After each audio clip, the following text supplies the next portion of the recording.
Sir Madhu from Maha News sir. ఇక్కడ ఉన్నాను. ఈ మధ్య ఏపీలో అరెస్ట్ అవుతున్న కేసుల్లో చాలా మంది జైలుకి వెళ్తున్నారు కదా. వాళ్ళు ఏమంటున్నారంటే మాకు గుర్తు లేదు, మర్చిపోయాము ఇలా చెప్తున్నారు. సో ఇప్పుడు మీరు ఆ రెండు వాడకుండా ఆన్సర్ చెప్తారని చూస్తున్నారు సార్. అరే నేను అదే అన్నానండి. ఫస్ట్ ఆఫ్ ఆల్ ఏ కేసు, ఆ కేసు డీటెయిల్స్ చెప్తేనే కదా. మద్దిపాడు పోలీస్ స్టేషన్ ఒకటి. మద్దిపాడు కాదు, ఇందాక మీరు చెప్పారు కదా ఇలా చెప్తున్నారు. అది ఆ క్వశ్చన్ నాది కాదు సార్, ఇది వేరు. నేను టోటల్గా నేను అనే కేసు వేరు, నా క్వశ్చన్ వేరు. మద్దిపాడు పోలీసులు ఆర్జీవీ డెన్ దగ్గరికి వచ్చిన తర్వాత 2 days మీరు కనిపించలేదు సార్. సినిమా షూటింగ్ 2 days అని ఎలా చెప్తున్నారు? మీరు కనిపించలేదు. వాళ్ళు ఉన్నది 2 గంటలు, ఇప్పుడే చెప్పా 3 సార్లు. ఒక 2 days బ్యాక్ వరకు కూడా మద్దిపాడు పోలీసులు హైదరాబాద్ లో ఉన్నారు సార్. అక్కడ మీరు చెప్పారా? నాకు తెలుసు సార్, నా దగ్గర ఉంది సార్, ప్రూఫ్ ఉంది. చూపించండి ఇప్పుడే.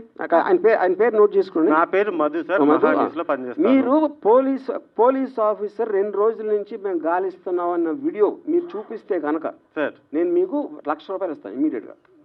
చూసుకోండి, రండి సార్. ఈ ప్రెస్ మీట్ అయిపోయిన తర్వాత మీకు ఆడియో వినిపిస్తాను సార్. ఆడియో ఎవడన్నా మాడతాడు? నాకు పోలీస్ ఆఫీసర్ వీడియోలో చెప్పింది చూపించండి. ఆడియో లేదు, మీకెందుకు మాట్లాడారు? ఇప్పుడు ఒకటి ఇవన్నీ అనవసరం సార్. నేను ఒకటే చెప్తున్నాను, సింపుల్ గా ఇది నాన్ సెన్స్ అనకండి సార్. ఎందుకంటే క్వశ్చన్ మేము అడగాలి, మీరు ఆన్సర్ చెప్పాలి. నాన్ సెన్స్ అని చెప్పట్లేదా? నేను కాదు, మీరు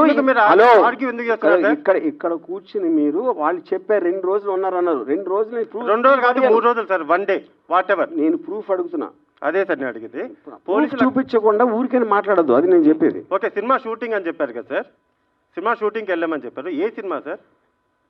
ఏం సినిమా మీకు ఎందుకు చెప్పాలండి? ఇప్పుడు ఎందుకని పిలిచారు? కాదు అసలు నువ్వు పోలీస్ మీరు పిలిచారు కాబట్టి మేము వచ్చాం sir. I don't want to talk. మీ సమాధానం లేనప్పుడు ఇంకా ఇలానే మీకు చెప్పను. ఇప్పుడు ఒకటే నేను ఇందాక ఒక చాలా ఇంపార్టెంట్ పాయింట్ చెప్పాను. 2 people ఆర్ మోస్ట్ ఇంపార్టెంట్ ఇక్కడ. పోలీసులకి they have every right to ask. ఏం అడగాలి? ఎక్కడ ఉన్నాడు రామగోపాల్? ఇక్కడ లేడు, షూటింగ్లో ఉన్నాడు. ఏ షూటింగ్ అని అడిగారా? అడగల. ఎక్కడ ఏ ప్రాంతంలో జరుగుతుంది అన్నారా? అడగల. అరెస్ట్ చేయడానికి వచ్చాం అన్నారా? అనలేదు. మేము గాలింపు టీంపులు పెడుతున్నాం అన్నారా? అనలేదు. ఈ 4 ఏదన్నా వాళ్ళు అన్నది చూపిస్తే అప్పుడు మాట్లాడతాం.